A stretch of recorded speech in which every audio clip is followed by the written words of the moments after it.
14 की जगह 15 जनवरी को ही मकर संक्रांति क्यों? कुंडली के दोष ऐसे होंगे दूर। जाने और पैच जाने स्नान और दान का महत्व। इस बार मकर संक्रांति 15 जनवरी सोमवार को मनाया जाएगा। इसी दिन सूर्य उत्तरायण हो जाते हैं। शास्त्रों के अनुसार उत्तरायण की अवधि को देवताओं का दिन तथा दक्षिणायन को देवताओं की रात कहा जाता है। अंक की धरती पर सूर्य उपासना सदियों से होती आ रही है। इस वजह से भी सूर्य से जुड़ा पर्व यहाँ काफी श्रद्धा और धूमधाम से मनाया जाता है। ज्योतिषाचार्य पंडित सचिन कुमार दुबे ने बताया कि खगोल शास्त्रियों के अनुसार इस दिन सूर्य अपनी कक्षाओं में परिवर्तन करके दक्षिणायन से उत्तरायण होकर मकर राशि में प्रवेश करते हैं। जिस राशि में सूर्य की कक्ष का परिवर्तन होता है उसे संक्रांति कहा जाता है। इसके बाद से दिन बड़ा और रात्रि की अवधि कम हो जाती है। इस बार 15 जनवरी को ही मकर संक्रांति क्यों? मकर संक्रांति का वाहन अश्व और उपवाहन सिंह है। दोनों की रफ्तार के प्रतीक होने के कारण देश में भी तरक्की की रफ्तार बढ़ने की संभावना है। तिलका मांझी महावीर मंदिर के पंडित आनंद झा ने बताया कि मिथिला पंचांग के अनुसार सुबह 8:30 बजे में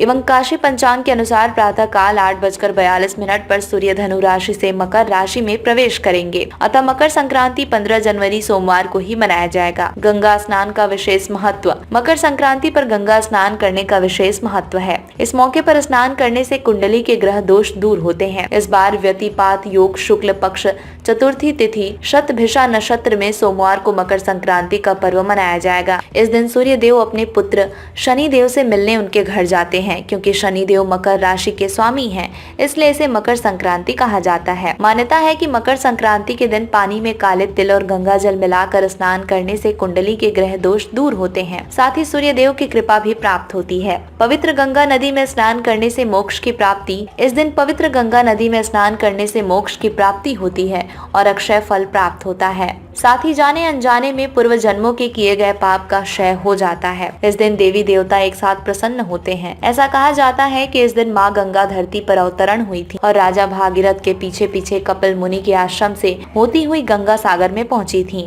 सभी देवी देवता स्वरूप बदल कर स्नान करने आते हैं। गंगा के पावन जल से राजा सागर के 60,000 शापग्रस्त पुत्रों का उद्धार हुआ था। मकर संक्रांति के दिन सभी देवी देवता स्वरूप बदल कर स्नान करने आते हैं। संगम में स्नान करना अनंत पुण्यों को प्राप्त करने के समान है। मकर संक्रांति पर्व पर दान का बड़ा महत्व रहा है। इस दिन गंगा स्नान कर कंबल, घृत दान, तिल, लड्डू, वस्त्र आदि दान का विशेष महत्व है। मकर संक्रांति से ही दिन बड़े होने लगते हैं और रात्रि की अवधि कम होती चली जाती है। भारतीय संस्कृति में मकर संक्रांति पर्व मनाने का विशेष महत्व है।